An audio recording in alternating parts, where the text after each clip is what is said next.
Ministre de l'Artisanat et du Tourisme de 2002 à 2011, Djaïba a été l'un des rares ministres présents dans tous les gouvernements du président Amadou Toumani Touré. L'ancien ministre regrette un visionnaire et un bâtisseur. Le président ATT est un patriote, un grand patriote. Il aimait viscéralement le Mali. Il ambitionnait de faire de notre pays une puissance émergente. Et il était sur la voie. C'est le père de la démocratie d'abord. Le père de la démocratie, un visionnaire, un grand visionnaire. Faire du Mali un grand pays touristique n'était pas une promenade de santé selon l'ancien ministre. Il m'a confié le portefeuille de l'artisanat et du tourisme. C'était pas facile, parce que le Mali était un pays sans façade maritime et qui ne répondait pas aux critères du développement du tourisme classique.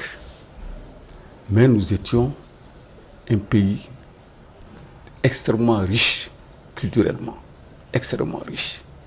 Parce que nous avons le plateau d'Ogon, nous avons Tombouctou, nous avions Djenné, nous avons Gao et toutes les autres villes, Ségou, Kaye, c'est toutes des villes, toutes des régions touristiques.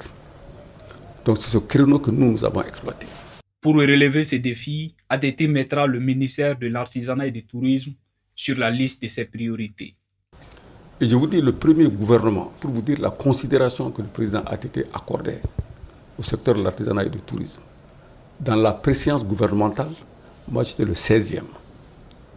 Mais quand il a vu les progrès de ces deux secteurs, au prochain remaniement, juste au prochain remaniement, il m'a mis 3e. 3e. Combien d'années plus tard ou Non, un an après. J'étais le 3e dans la hiérarchie gouvernementale. Selon l'ancien ministre, les initiatives pour le rayonnement du secteur de la culture, de l'artisanat et du tourisme n'ont pas manqué sous ATT. Le premier challenge que j'ai eu, c'était le Smithsonian Festival à Washington. Le Mali était l'invité vedette. Et il fallait relever ce défi. Parce que c'est tout le Mali culturel, le Mali des artisans qui devrait se trouver à Washington. Le symbole, c'était la porte de Djenné en face du Capitole. C'est ce qu'on a construit.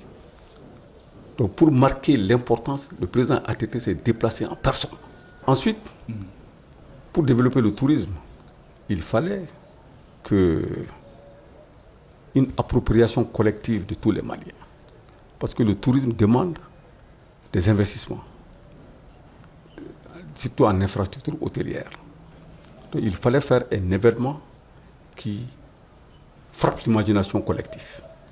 Donc nous avons procédé donc au lancement de la saison touristique à Mopti. C'était la première édition. On organisait à Paris ce qu'on appelle le mois de l'artisanat du Mali en France. Le président ATT, nous avons lancé ce qu'on appelle les villages artisanaux. C'est des grands villages artisanaux où des centres de production et de vente de produits artisanaux, de production, de vente et de formation. Djaïba s'est dit aujourd'hui fier d'avoir travaillé avec le président ATT qui, selon lui, a contribué au développement des secteurs de l'artisanat et du tourisme au Mali.